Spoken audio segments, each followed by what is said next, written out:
What's good, YouTube? Car Fight King here. Aqua Life, baby. Yo, so I hope you guys enjoyed my Gardener Star deck profile. Again, like, I don't feel too comfortable with that deck right now. But, more practice and, maybe some more support, and we'll definitely be on track with that deck. But I wanted to bring you guys now my Glendios update deck profile. It's been testing out really well so far. After that video, I was able to play test with my friends and my brother some more, and went up against CEO Yggdrasil Legion and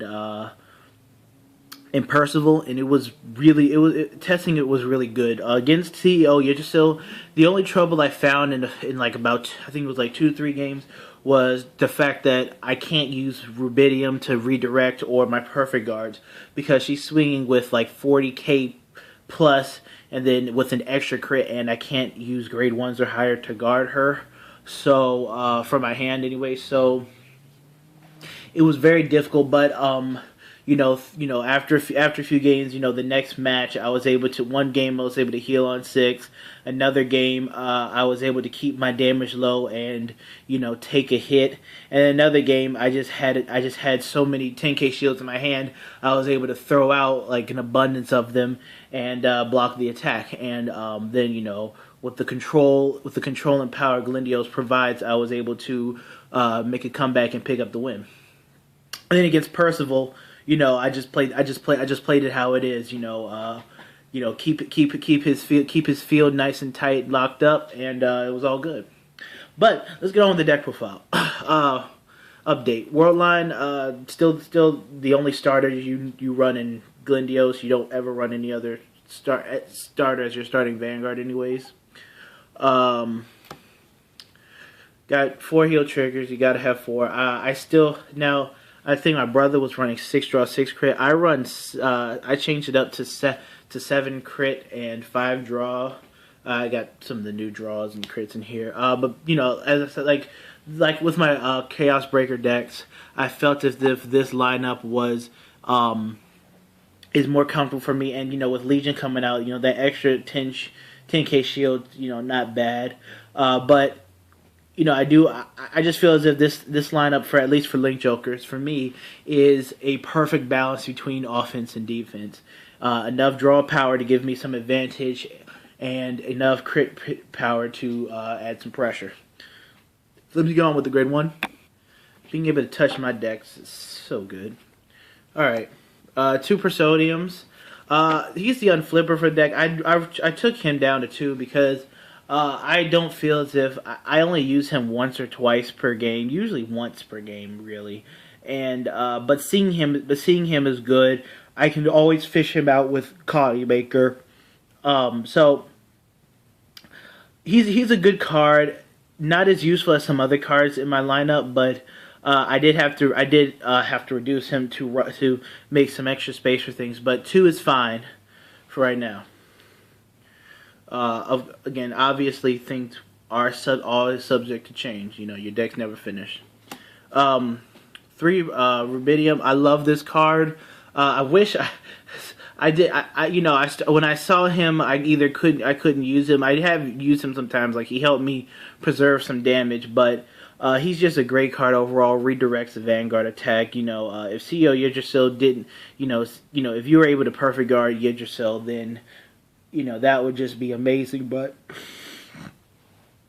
since you can't, yeah. But other than that, he preserves you, and just it's like, okay, I'm just gonna drop 1 card. Cool.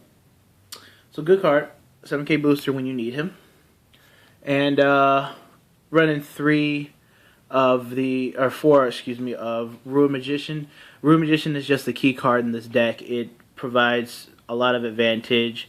Allows Glendios. It refuels Glendios. So she's just a great card, and a 7k booster.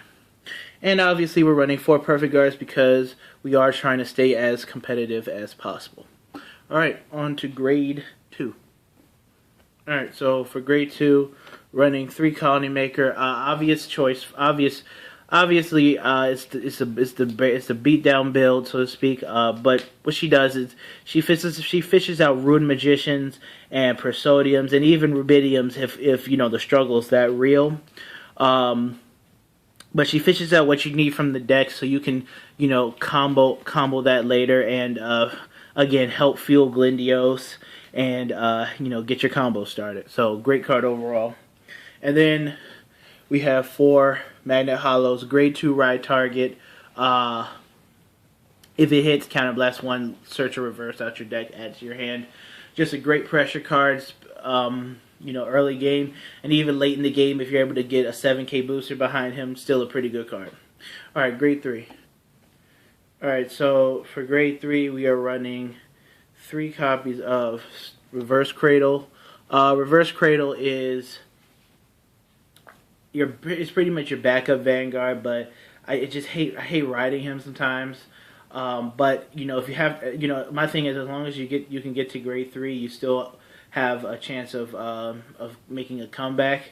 So even if I have to ride him, I do have to change up the way I play, and hope to get Glendios soon. But he's still good.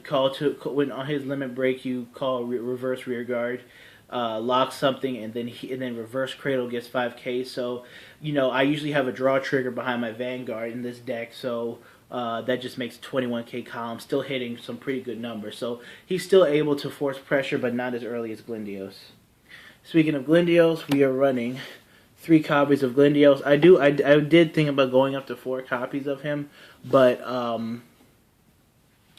3 is working out fine because he is kind of dead after you ride him. So he just turns into perfect guard fodder, or sometimes just call him out because you need to make a column, so to speak. So that's pretty much why. But his skill of omega locking and whatnot is just absolutely amazing.